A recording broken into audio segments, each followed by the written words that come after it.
All right, welcome to the Business Mastery Podcast, Dan. Thanks. You're the first episode in the new space Pleasure to be here. and the first episode under the new label. But it's a pleasure to have you. So tell us a little bit about Sharp Glass, how it got started and how you came to be involved. Yeah, so Sharp Glass, 51 years old, since we've been a registered company. So Eddie Snelson formed the company way back when, and then in more recent times, his son Martin and Mike, my father, had it for a number of years. And then I came on board post-earthquakes. It was a bit of work going on, and got involved on the tools, learning the trade, and then sort of over that next period, we transitioned and Mike and Martin retired 3 years ago, and I took over the reins from there. Giddy up. So interesting, because you weren't a tradie. You weren't a glazier by trade. You didn't have that typical route of technician, manager, owner. Yeah, definitely was an interesting journey. I think for me, I left school, and for me, going through school was always go to uni, get a degree. That's the pathway.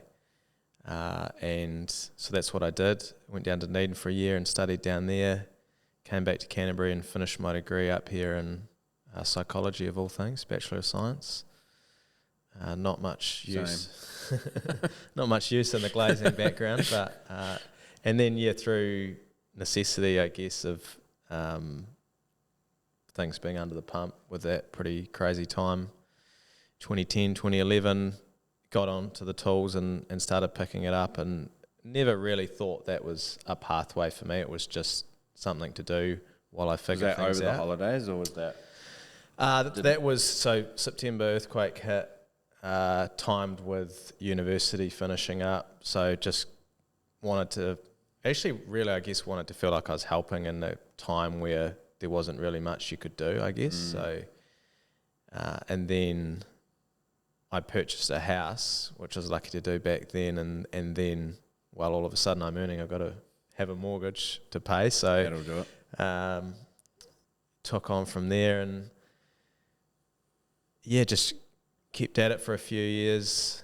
As things do, the time sort of creeps up on you and you realise you've been doing it for a wee while, and it probably wasn't till a few years in that we sat down and said, okay, well, if I'm going to stay here, then there's something more I need to do here. Yeah. So it actually came about, I had a concussion through playing rugby, and then went onto the office and started doing that side of the work. Then realised I enjoyed that aspect a lot more, and then we sort of built in I think we called it a cadet program, which would not have been my choice of words, but anyway, it worked, and started to build towards Mike and Martin's retirement, which they knew was coming. And like I was just reading some statistics the other day about how many businesses get to that point and don't transition out. Mm-hmm. So it was a good pathway for them and for me. And to their credit, they really let me run a lot of things well before I was an owner, which in hindsight I look back and go, man, that took a lot of Cojones. Yeah, a lot of trust and a lot of cojones to go, okay, this is our business, but we're going to let someone into it and run things how he sees can work. It wasn't complete control or anything like that, and at the end of the day they had the final decision, but that was really worthwhile for my development, and I think for me getting invested into the business as well, emotionally and feeling like, okay, this is my ship to guide now. So Yeah, I imagine that would have been tough for Martin and your dad. Negotiating that handover is always tricky when you're passing off something, but especially when it's a business that old. Yeah, I guess. And it was actually Martin's Martin's father's father, business. So yeah. So 3 generations, 2 families, but 3 generations, and I think that there's so many different aspects of it, but for them, I think they could see how invested I was, and so that trust was there. Okay, that the values that they've instilled in the business is what's going to carry on. I think that was probably the key part to it. how do you think they knew that?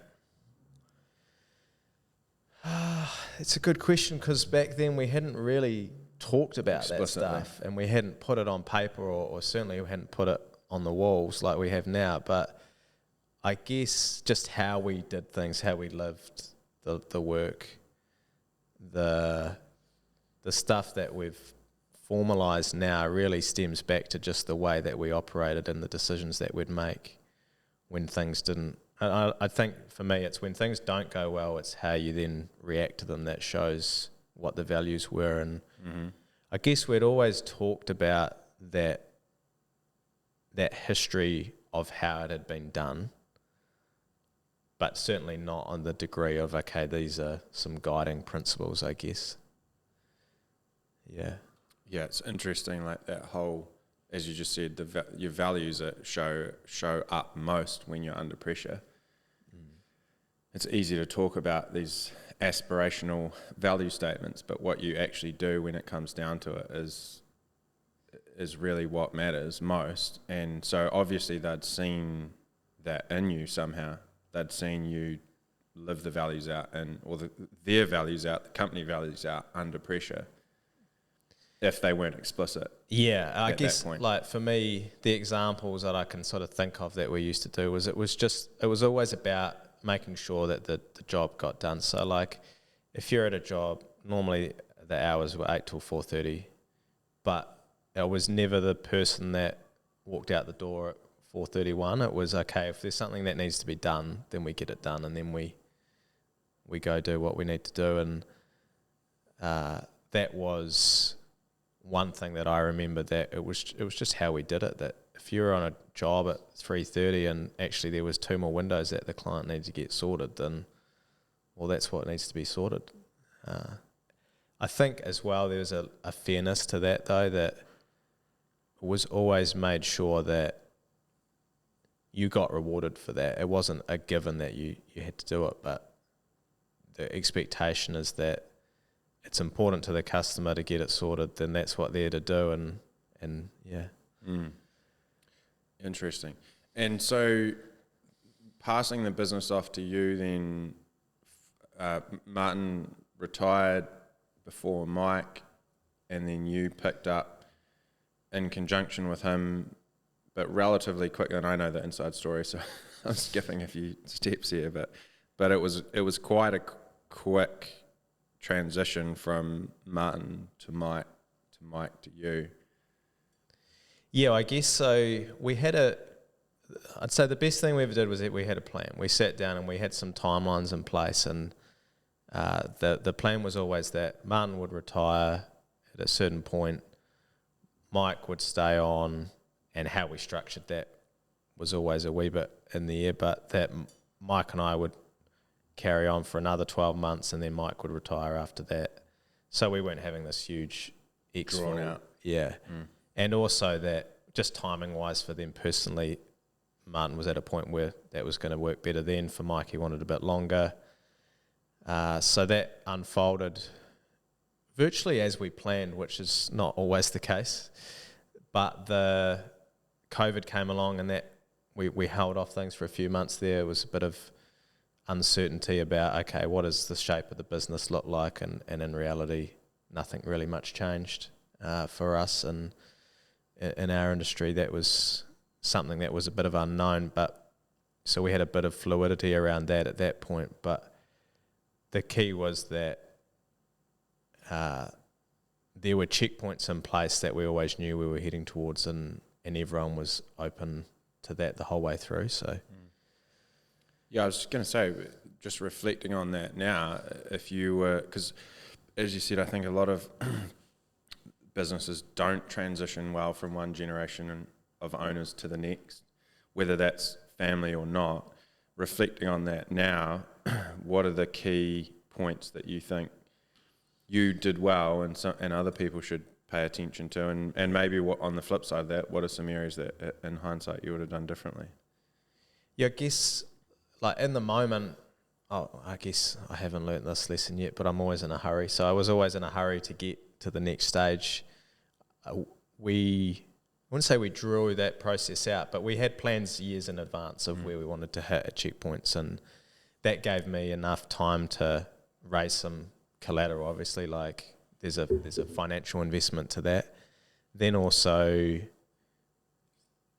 there's the actual learning of what was important and how to run the business. And so the thing we did the best was Mike and Martin let me in on that well before I guess it was officially my time. So that meant that there wasn't this huge gap walking out the door and this like slow trying to fill that space. And then I think, what did we learn from it that we'd do differently? It's a hard question. I don't generally think like that. So I would say, what would I say in that space? I think that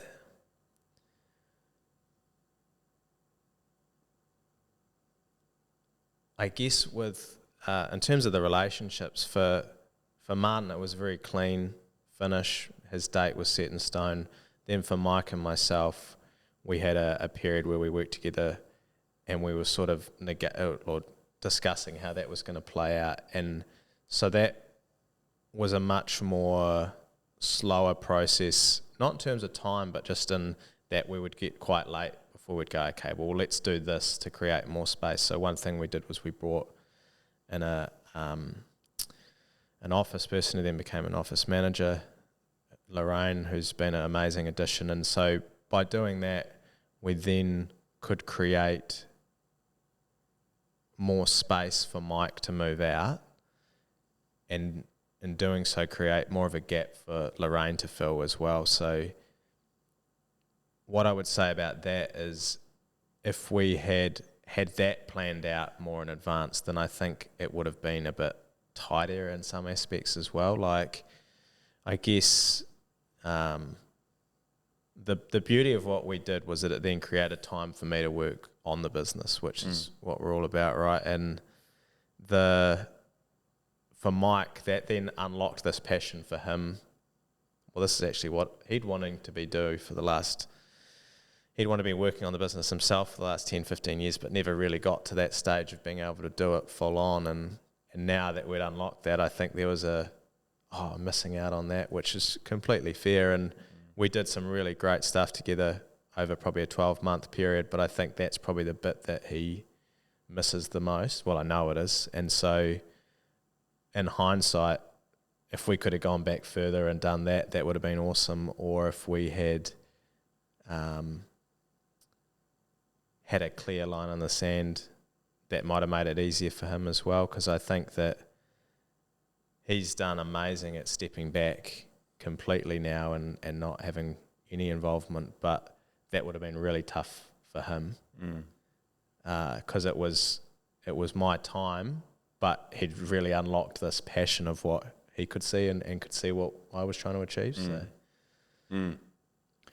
Yeah, that phrase, the game of two halves, comes to mind, right? It's like two people and two that have a very different experience of business that kind of overlapped in the middle.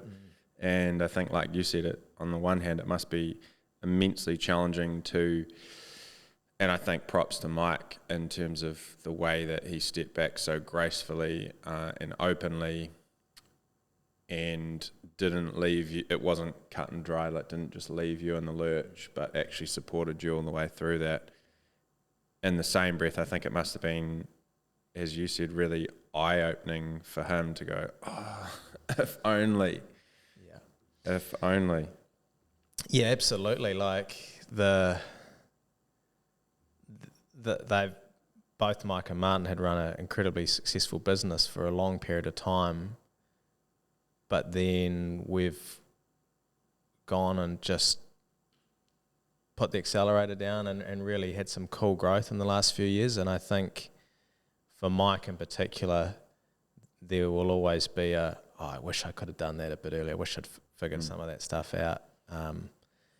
And look, he's still an amazing mentor of mine, and we catch up regularly about that stuff. So I wouldn't say he's completely out the door, but he's not he's not in any of our key decision-making stuff. And I guess for me, some of the moments in the last few years where I've made some bolder decisions where I've known that he would have, and it openly said I wouldn't have done that, that was quite a cool feeling to know, okay, we're at the point where that game of halves has moved into the second half. So, yeah, that's been special. And like, obviously there's a pride there with both of them, and we still catch up regularly, and they come to team events and things. They've been part of the business for a long time. So I think it's important to, as much as we're always looking forward, looking back at that as well and recognising their contribution. Totally. Yeah, just think of that Owen Eastwood book, Belonging, in that concept of whakapapa, and that we're all connected to the generations that have gone before us. I think, like you said, the difficulty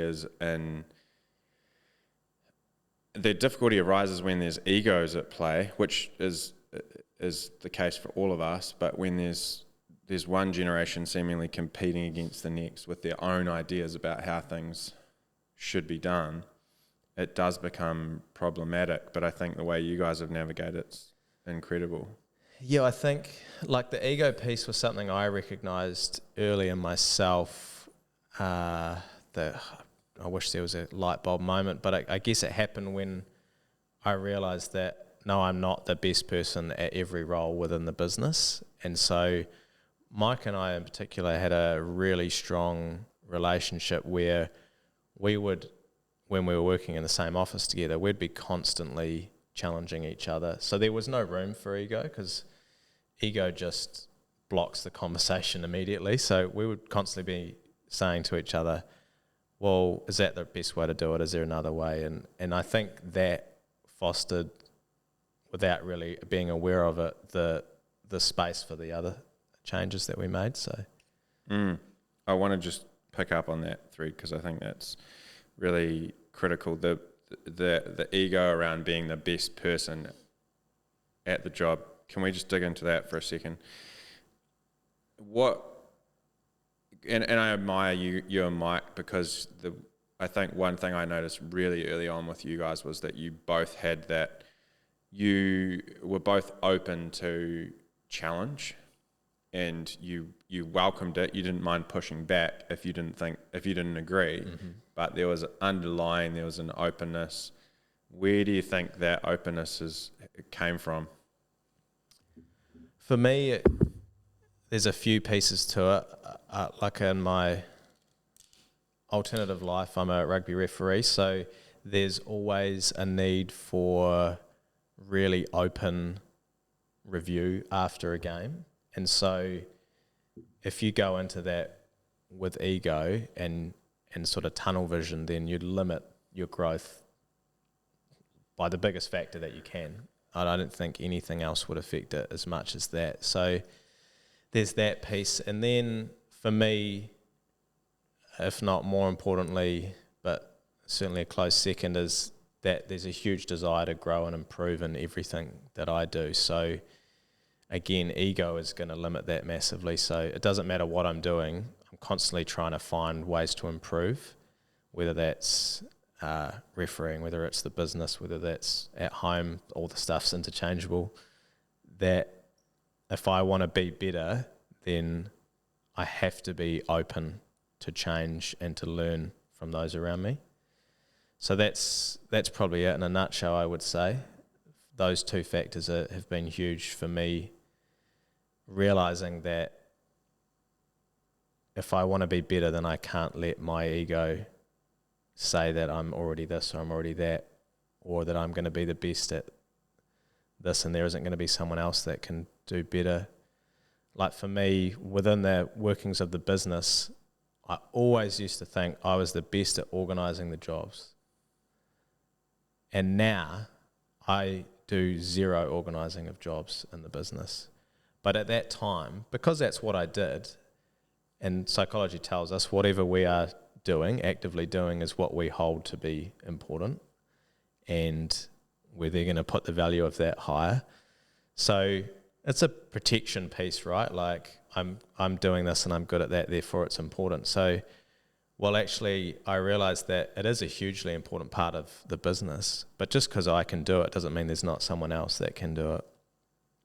And if I'm not doing that, well, what else can I be doing in the business that's going to be worth a lot more in terms of growing and getting better? And that's the journey that I took on that, and that's been a huge impact in what I've been able to achieve in the business. Yeah, I just want to go back a step, because I think what you just touched on there was really interesting. So you were saying that the openness for you is connected to the growth, and if you want to grow and kind of become all that you can be, then you need to be open. Yeah.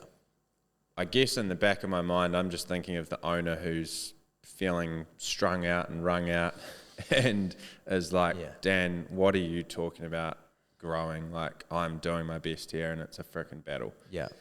Maybe it's been a battle for a while. Why bother with all this growth business?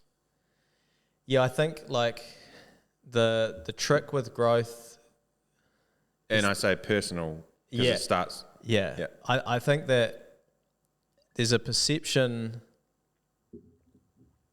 Well, I guess I'll go back a step.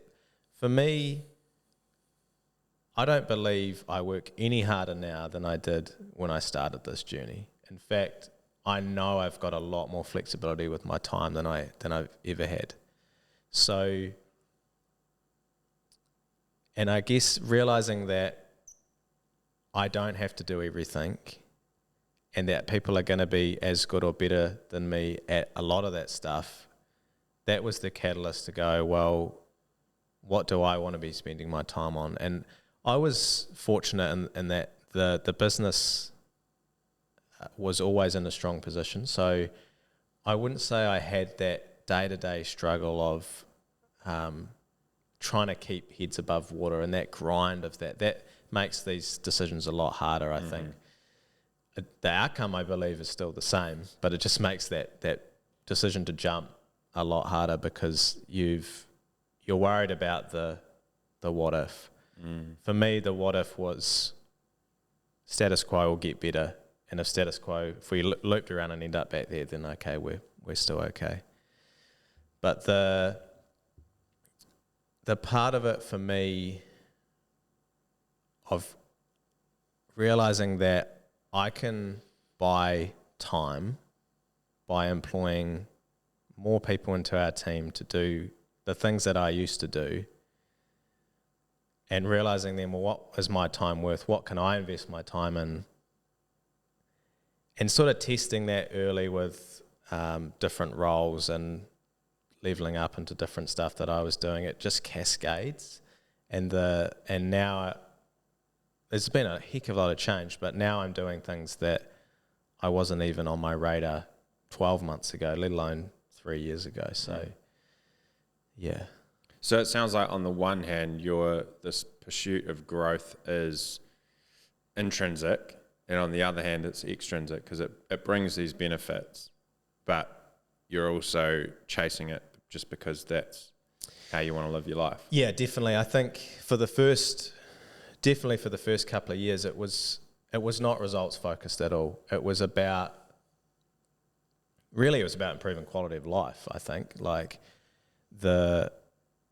if I think back, it's easiest for me to think back. So I've got a 3-year-old and a 5-month-old, Luca and Leo. And when Luca was born, I'd be going to work at 7:30 in the morning, getting home after 5 o'clock at night. And that was really tough as a family. And now Leo's born, and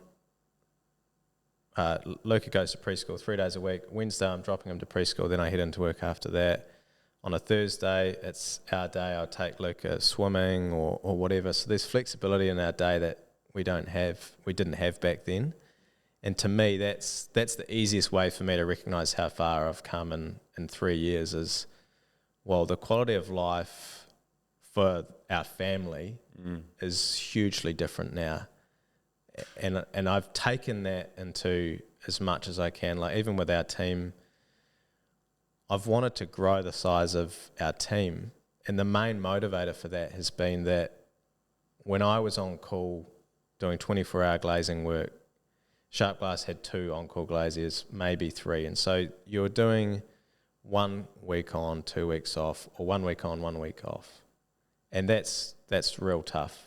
And now we've got to the point with 6 glaziers that it's once every 6 weeks they're on call. And for me, that has been hugely rewarding to see that our guys can have somewhat of a normal lifestyle for 5 weeks. And then, 1 week they're out there in the middle of the night doing window repairs. But there's a lot more balance there than we've ever had before, which is incredibly satisfying. Yeah, and like you said, I think there's just that natural flexibility that arises as the team grows. On the flip side, though, one of the things we often hear owners say about staff or employees is that they're just a pain in the, you know what, and why would I want more people? More people equals more problems. So what do you say to that? Because you're in an industry where typically the people employed aren't necessarily easy to manage. They're rare. They know they're rare. Yeah. What do you say to someone who's like, stuff that, I don't want more people on my team? I got enough problems as it is. Yeah, I hear that all the time, actually. I hear it. Probably it's the most regular thing from business owners, especially in trade industries. For me, there's a few pieces to that puzzle. The first piece is getting great people to start with and being creative with that. Like, we have done a whole different type of stuff to try and find people. We've done radio, we've done letter drops, recently we took on 2 apprentices, which we've never done before, to start feeding back into the industry some glaziers, because like all trades, that population is aging, and I feel like as a business, Sharp Glass has an obligation to bring glaziers in, not just take them from other places. So there's the recruitment part, and recruiting for great people has been crucial, because if you compromise on that at the start, then you're going to get problems. So getting good people is the first bit, and one of the key lessons I learned from you on that space was look for a reason to not employ this person. And it changed the whole way our interview process worked, and we do group interviews now, and that's something that we'd never done before, but it's a great way to break that dynamic and have a bit of fun and actually get to know people a lot better than just sitting one-on-one and asking a few questions. And if you're desperate and you need someone, then really you're just trying to tick your own boxes so you can bring them on board and then worry about the problems later. Well, if you get great people to start with, then you eliminate a lot of that stuff. Now, there's still going to be things that pop up. So then for our business, for my business, I've got to change my language. For my business, the next piece is around, well, then once they're in, how do we keep them as part of the team? So there's lots of stuff we do around that. There's the guiding values that we have. So we've got 3 pretty core values that we operate to. We live it, we talk about it, it's on the wall, and guys will regularly say to me, I was at this job and I put the piece of glass in, and just as I was cleaning it, I realised there's a scratch in it, and I thought, what am I going to do here? But one of our values is we do the right thing even when it hurts. So 4 o'clock on a Friday, you've just realised the bit of glass that you've put in is scratched. Well, it means taking it out, starting again. And we talk about it so often that now it's just not even debated anymore. It's just, we know that's the way we have to do it. So that eliminates a lot of the problems.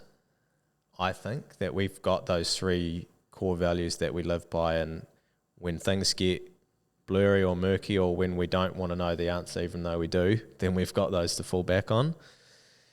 And then I'd say the final piece of the puzzle is regular catch-ups. So for me, that means a one-on-one with every member of the team for half an hour down at the coffee shop every week. So that for me, that's a huge amount of time, especially with the team growing, catching up. But it's also some of the most valuable time I spent, because you're on top of things before they are things. So it's just a conversation. Oh, what's going on with you at the moment? How's work going? Is there anything on your mind?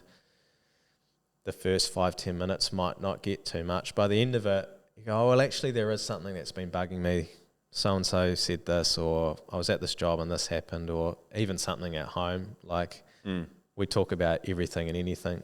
Maybe they're a bit down on the way the Crusaders form's looking at the moment. We can get that off their chest. But it's just about connecting. And that was always the purpose of it, is just for connection. But the gold that comes out of it means that, okay, this glazier said that this happened. Well, I've actually got a one-on-one with that person in half an hour. So I'll have a quick chat to them. And most of the time, like anything, it's miscommunication or something being misread. But you're on top of it before it festers into anything that can cause real issues. So, yeah, it's a bit of a long-winded answer, but I'd say those 3 things are the key for that. Yeah, so broadly speaking, tightly filtering the people that come into the business, and then when they come in, having those processes and systems to manage them, whilst also recognising that they are human beings, and that connection before. I love Jimmy's example from Canterbury Rugby, who spoke at one of our growth intensives, people before performance. Yeah. And if people don't feel safe, then they can't perform. Make them feel safe, they'll perform. Yeah, it's huge. Like Jimmy talked about, that the thing that people know when they walk into a room is, am I safe here? So if we've got a team environment where someone's not feeling safe in that team, then of course that's going to impact performance. And we've had guys come to us that I've been told from other people, oh, they're not a good fit where they are, and things are not right. Well, it's because they've come from an environment where they don't feel safe, they don't feel valued, and bringing them into our culture and our environment has meant that, well, actually you get to see what the person wants to be, and all of a sudden it's a completely different outlook, which is, that's pretty cool when that happens.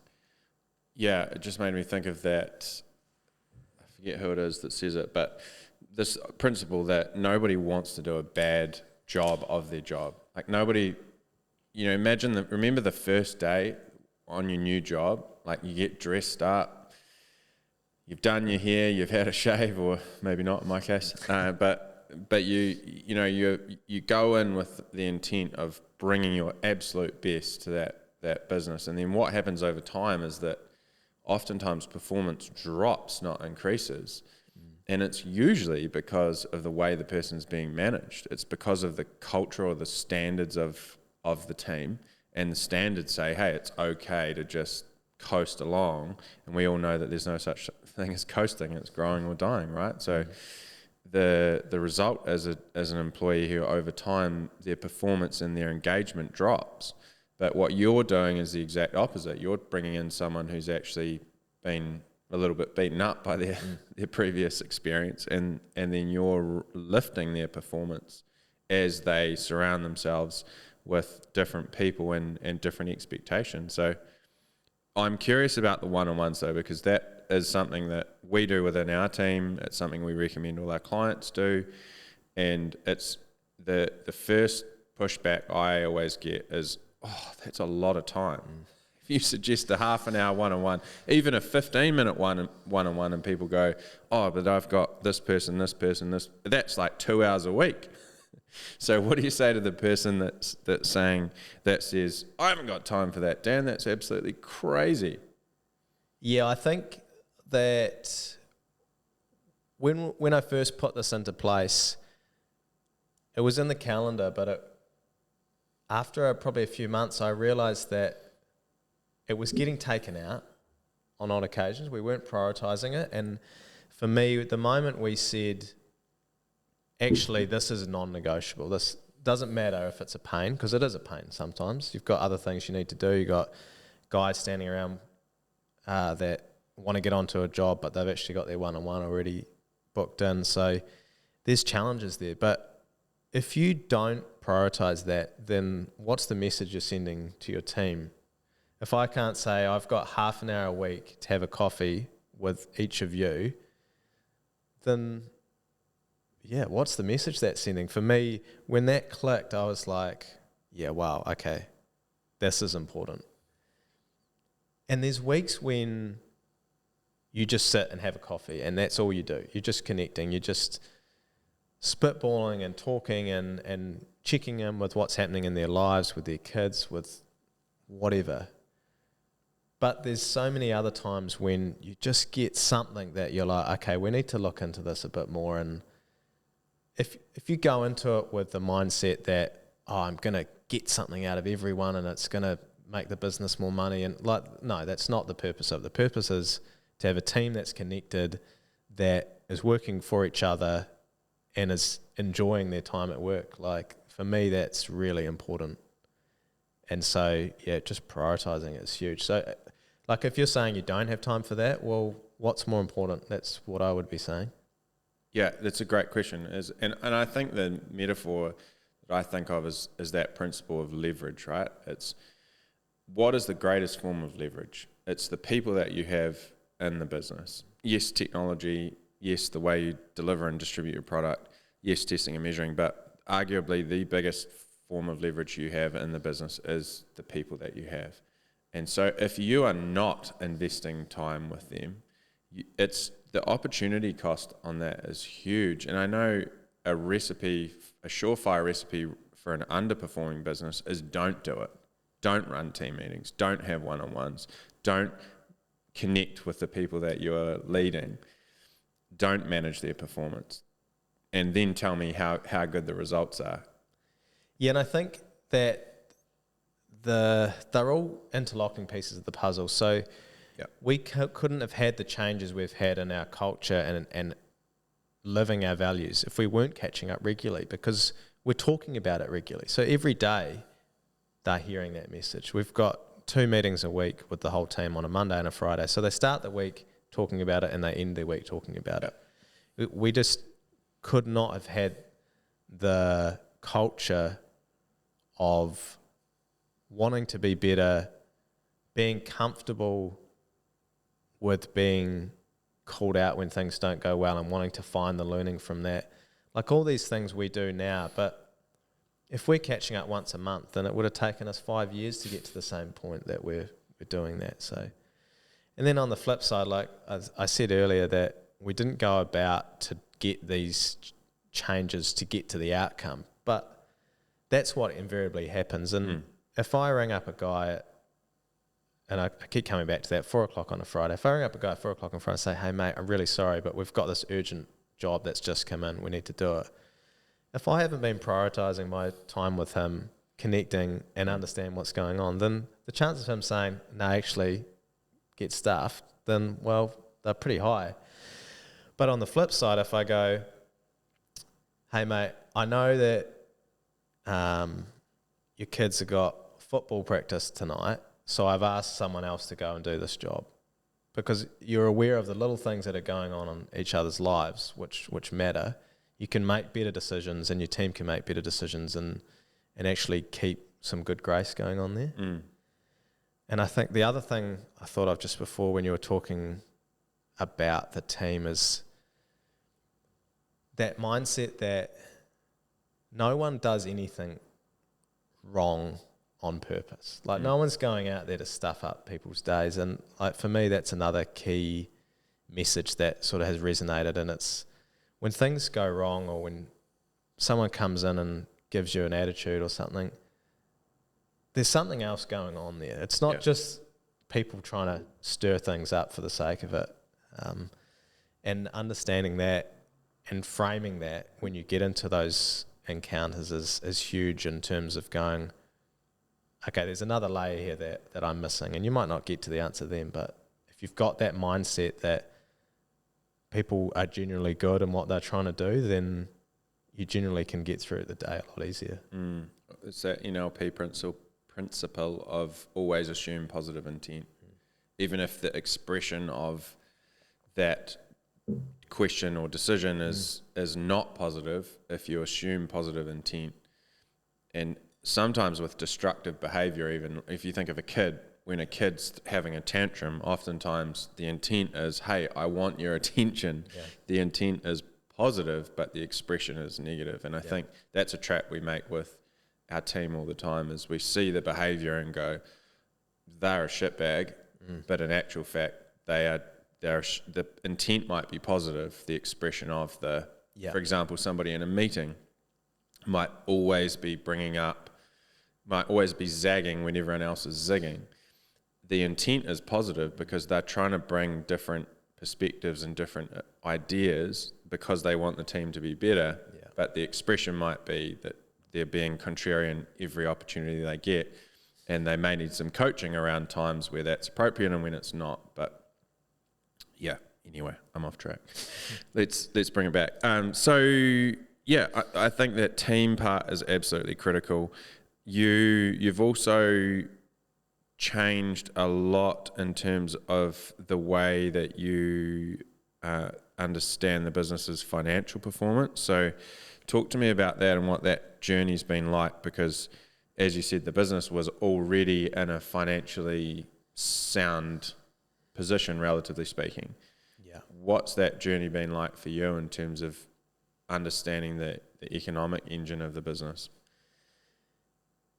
Yeah, that's been a journey which has been really fun, actually, which is not something I thought I'd say. So, look, I guess that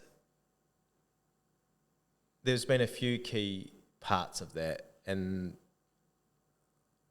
the core is that as a business owner, I'm not generally getting challenged by anyone in my team. Certainly not about financial performance.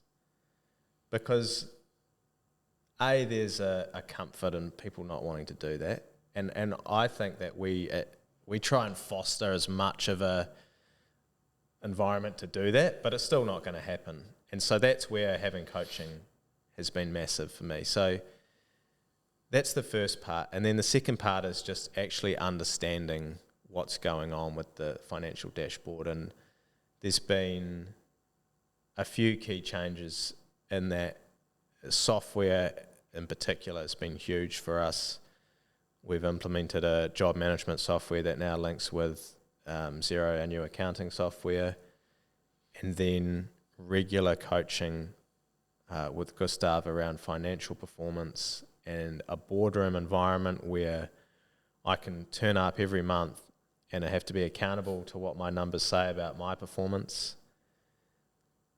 There's nothing that can even come close to comparing to that and to what I would have been able to achieve by myself, because I've now got insight from someone who's been able to teach me how to look at, manage, journal, run reports on all of the key KPIs on financial performance within our business. I'm looking at them, if not weekly, probably daily.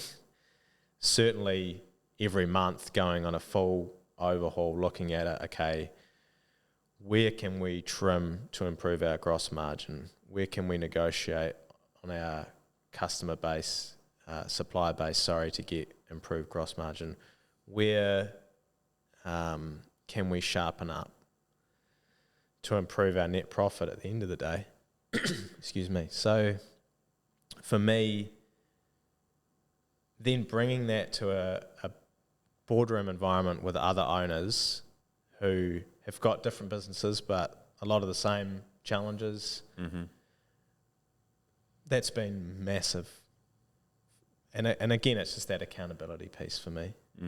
Yeah, there's a skill set development that's happened over that coaching, and then there's the accountability piece matching up to that. Yeah, it's interesting, isn't it? Like that the role, what you said earlier really fascinates me in terms of the way or what you could have achieved if you were just trying to do it yourself. And it's interesting to me because in business in particular, for some reason, Kiwis, I don't know what it is, I don't know why it's mainly true in business and not true in other areas of life. Like if you wanted to get better at the guitar, you could go on YouTube and you could learn to play some chords, learn some songs off YouTube.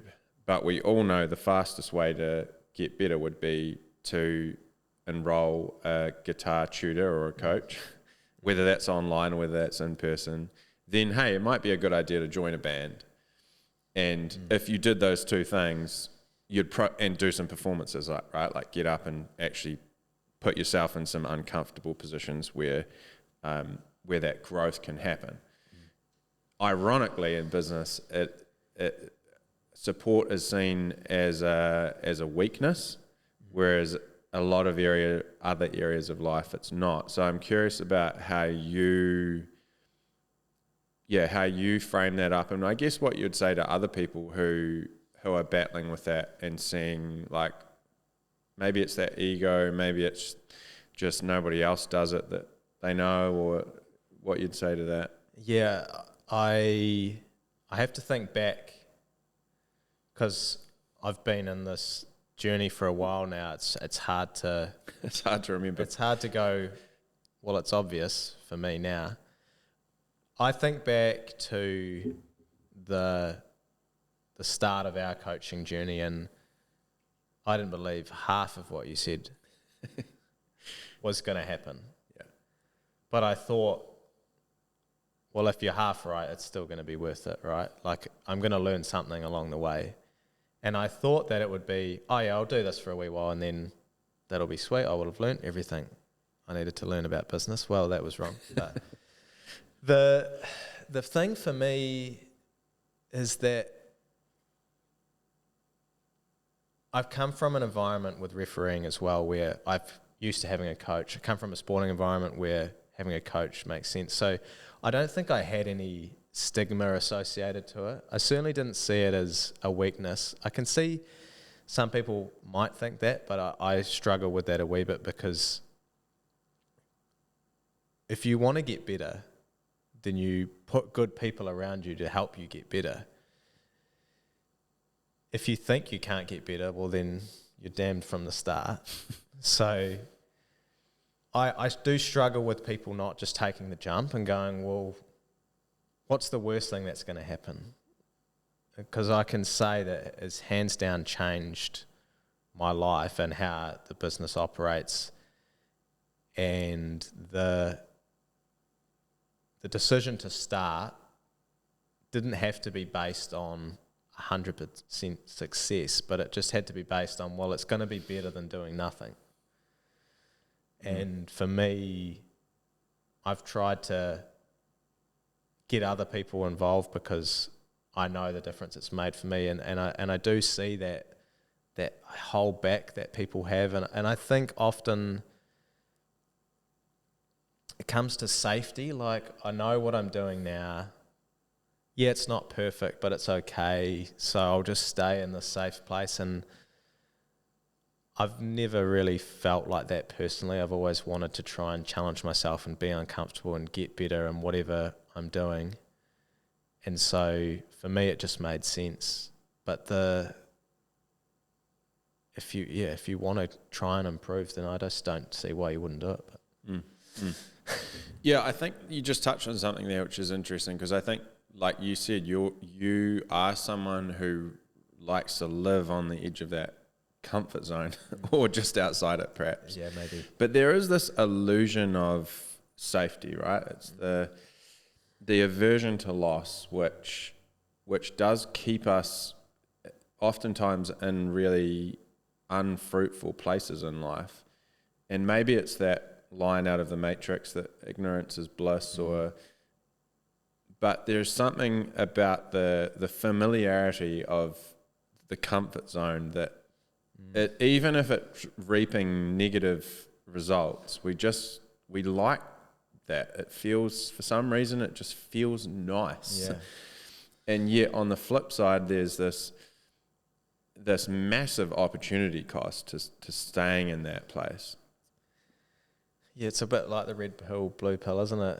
Do I just take the pill and wake up tomorrow and just carry on as it is, or do you take the risk and take the change? But what's the risk? That's what I struggle with. Is if you said I'm going to spend 2 hours a week with someone who's going to challenge my ideas to try and make my business better, how can that go wrong? Good question. And I do struggle with it. Like, it's if you apply that to, like you say, any other aspect of life, guitar. If you spent 2 hours a week with a coach practicing how to play guitar, you're going to get better at playing guitar. And the thing with business that I've learned and am still learning is that where I put my attention to is where the results happen. And there's not enough time to put all of my attention to all of the aspects of the business at the same time. So if you've got a coach and you then start to build a team around you that you can start to share some of that stuff, then all of a sudden you've got multiple people in your business growing, getting better, and working on the different aspects. Yeah, to me it's a no-brainer. Yeah, it's interesting, like that metaphor of the boxer walking out is, and the spotlight's on the boxer, right? But the journey to get that fighter into the ring is with the nutritionist, it's with the strength and conditioning coach, it's with the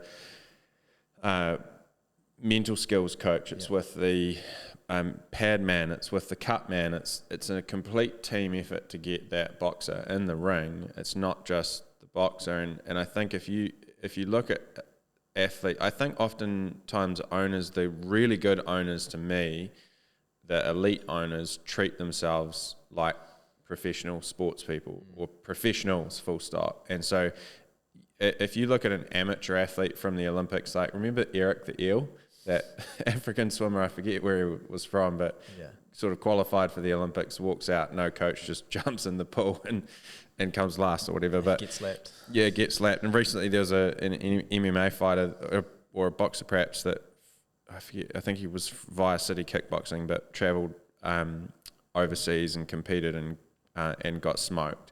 But he was by himself. He travelled to another country, competed by himself, and got smoked, but fair play to him, like, good job, mate, heroic. But we all recognise that he'd probably have done better if he had coaches in his corner. It's weird that business is not the same, but... Yeah, well, and that's why I've really enjoyed having specific coaching around different areas, and finance obviously has been a big part of that. It's an area that I've quite enjoyed learning a lot about now, and I would say a lot of business owners would not resonate with that. But just because you don't enjoy it doesn't mean it's not important. Like, that's going to be the thing that at the end of the year makes or breaks what your decisions are. So having a finance coaching session once a month and going, this is what I'm accountable to, this is what the numbers don't lie, which I think is why I enjoy it, is it's black and white. And if you've got all your systems in place to make it transparent, then it's incredibly rewarding to go, well, these are the things we changed this month, these are the things that we want to change, and this is the impact that it's had. And you can't manipulate that. Mm-hmm. Yeah, talk to that for a second, because there is a fear, I think, around the financial engine of businesses where we get used to saying things like, oh, I'm not a numbers guy, I don't really get that, that's my accounts person, that's my accountant. What's changed for you in that, on that side of the business? Yeah, a few things. Like, always used to have a financial process at the end of the month, excuse me, just to make sure that things balanced up. But the intent was basically to make it easy for the accounts at the end of the year. It wasn't really about, okay, this is our performance, and certainly not into specifics of areas within the business. So I guess the journey for me has been putting systems in place that make that a lot easier to do, and keep it get as much automation in there as possible, so that, because the easier it is, the more likely we are going to do it. That's the key with everything that we do. So if it's way too hard and way too in depth, then it just goes in the too hard basket. So realizing, okay, these are the key measurables that are going to impact the business, and this is how it gets input, and then I can run this report and it will tell me that, and then I can look at what I actually need to do with it. Just doing it for the sake of, oh, look, these are my numbers this month, well, that's pretty pointless. But looking at and going, hey, this month our profit was a lot higher, but we had lower turnover than the month before. Well, all of a sudden, there's a big question there that's potentially been missed if you haven't done that data. So having that there to challenge the thinking and react quickly to when things aren't or are going well. Because equally as much as you want to know when things have dropped off, you want to know, well, actually this was a really good month, and what did we do well this month that we didn't do the month before? How do we emulate that? Yep.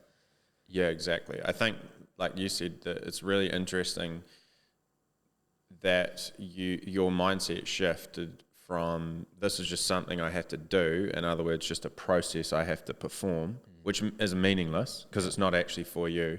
Yeah. You're saying, like, I feel like this is for my accountant at the end of the year, or my accounts person, so they can do their job. Yeah.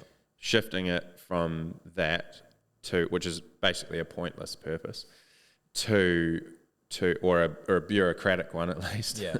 Just a sense of following the rules just because, a matter of process. And it shifted from that to, this is something that if I understand and I ask the relevant questions of the data that I'm seeing, that this can have a positive impact on my profitability, a positive impact on my personal future. That's a big shift in mindset. Yeah. Well, and I guess if I can give an example, I always have had a belief that everyone in our team should reap the rewards of us being a successful business. So, and I talked about this with you very early on, that I always wanted to have a situation where we could pay our team bonuses for performance, because not only does it reward them for performance, but also adds a bit of a, hey, we're doing really well, we're close this month, what do we need to do to get there? Excuse me.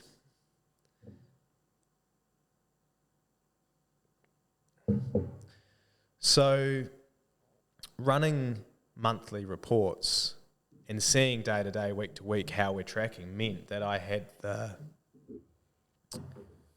knowledge and the information up to date that I can say, yeah, we are on track, or we have hit our target, and therefore we can pay a bonus. And so we last year implemented monthly bonuses for our team.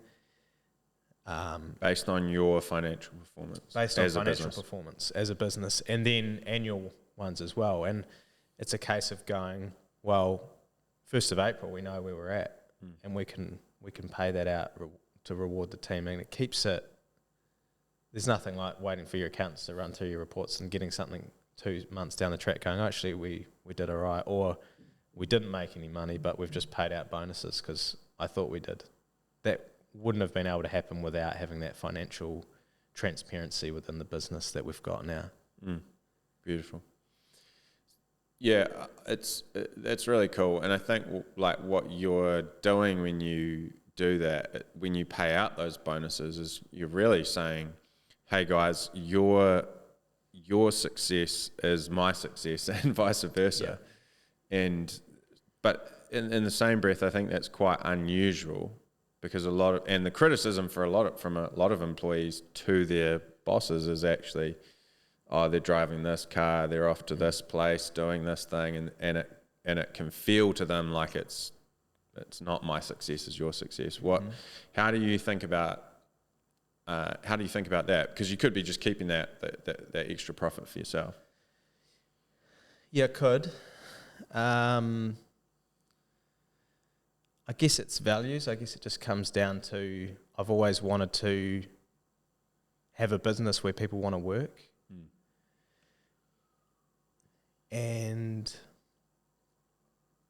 people give up their whole lives for their jobs, right? So it's a huge amount of time sink, and I guess there's a fairness piece in there for me. Like, I've always felt that everyone's role, yeah, there might be leaders, there might be managers within the business, but everyone is equal in terms of what they're contributing. If one piece of the puzzle moves out, then we hurt. So to me, the natural next step from that, if you really believe that and want to live that, is that everyone should share in the profits from them. Obviously, there's a risk that you need to protect yourself, making sure the business is profitable and have certain things and how that plays out. But for me, if you want to live that, then that's the only natural conclusion. And I've been pretty big on, if I'm going to say something, then I need to back it up with how I'm acting and behaving. Otherwise, it's just words. And so, yeah, I think it's just important to me. So that's why we do it. Yeah, and it's admirable. So well done. I think that it's great. I think the important point to note, though, is that it's not just a bonus in isolation. It's not just a matter of paying someone some extra money because that's what you do.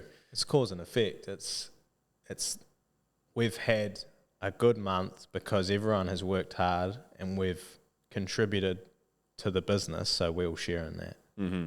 Yeah, and I think as well, it's the things you have in place alongside of that. It's the one-on-ones, it's the values on the wall and in practice. It's the way that you understand your financial performance. There's a whole bunch of things that contribute in order to make the giving of those bonuses actually effective. Because I think often what I hear around bonuses is that people give them, but there's not necessarily, and they can become an expectation.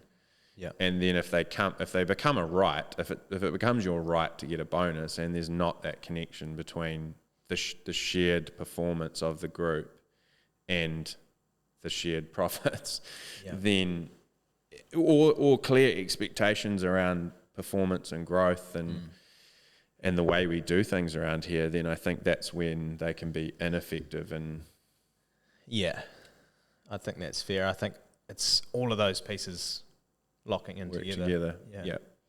And so just to touch briefly on how you guys deliver for your customers, because there's other glaziers in the market. You've got a pretty good share of it, but there's other people in the market. What is it that you think separates you from the other people in your market? For me, it's around the level of service.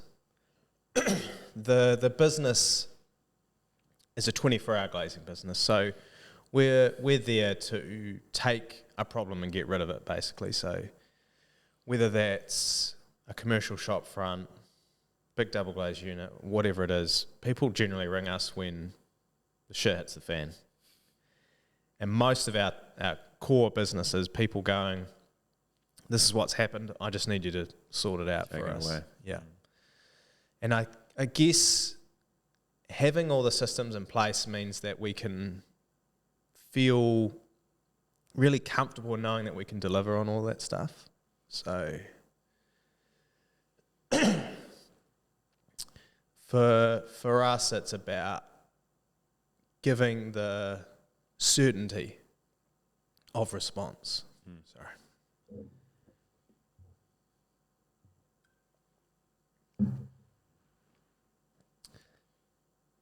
And I think that I always, if I could give a spiel for people about what Sharp Glass does better than what other people do, it's that don't look at us when things go really well. Look at us when things don't go well and how we respond to that.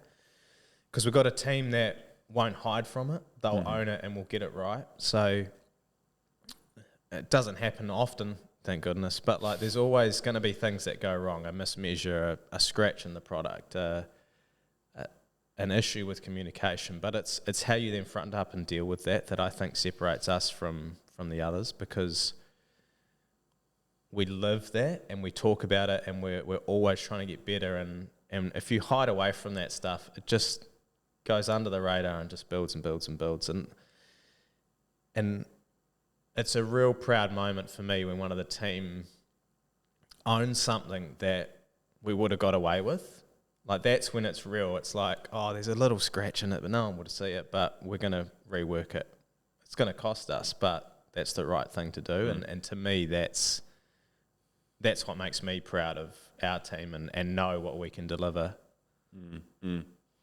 Yeah, and I imagine if you're someone, less so in the residential space, but more so in the commercial space, if you're someone that is doing that kind of work regularly, at some point, like you said, there is going to be a stuff up. There is going to be something that doesn't get done right, and the way that the response you get from the company you engage matters. Yeah, it's inevitable. Like, when you're doing the amount of repairs that we do, there's going to be things that go wrong. There's human error that creeps in. You're building processes and systems to avoid as much of that, and you have a culture which encourages talking about it and learning from it. But it's inevitable. So it's how you deal with that makes a difference. And I imagine in your industry there's a fair amount of the glass that goes into the hole is the same wherever you get it from. It's the people that are putting it in that really make the big difference. Yeah, like there's a few main suppliers in the industry. Most of the product comes from the same places. So, and what are some of the things that people complain about in terms of that are often said about other, and you don't need to name names obviously, but what are the common objections or complaints against probably the main businesses one is, in your industry? Well, I guess mainly in all trades is communication is the main one. You ring someone up, A, you don't hear from them, B, you do hear from them, they tell you you're going to be there on Tuesday at 9 o'clock. It's Wednesday, no one's there. I talk to my friends all the time about trades, and that's the message I hear. Yeah, I just thinking back to our own reclad last year, and renovations we've done over the years, and that it just boggles my mind that, you know, imagine if I told my clients, like, yep, I'll see you at 11, and turned out I wasn't available and I couldn't come back till Friday. It's like, it just is. I wouldn't have many clients for long, right? No. But for some reason in trades, I think there's this bad habit of, and it's just accepted. It's just common knowledge, so to speak, that is the way it is. And you guys are trying to do something about that. You're trying to do that differently. Tell us about that. Yeah, I guess our industry, it's massively important in the reglazing space to be about speed and time to deliver. Because it's urgent when your shop's not got a window or a door or whatever, or if you've got a rental property and you've got tenants that are relying on you to get it sorted, you've got to trust in the people that are delivering it. So for us, it's about guaranteeing that stuff. So we've just put a 5-point guarantee out there which talks about our speed to service, our response time, our communication. So that's us putting our money where our mouth is, really, and going, well, we think we can deliver on this 99 times out of 100, and if we don't, then... Yeah. And well done to you guys, because I think putting a guarantee out there and standing behind what it is you do is not easy.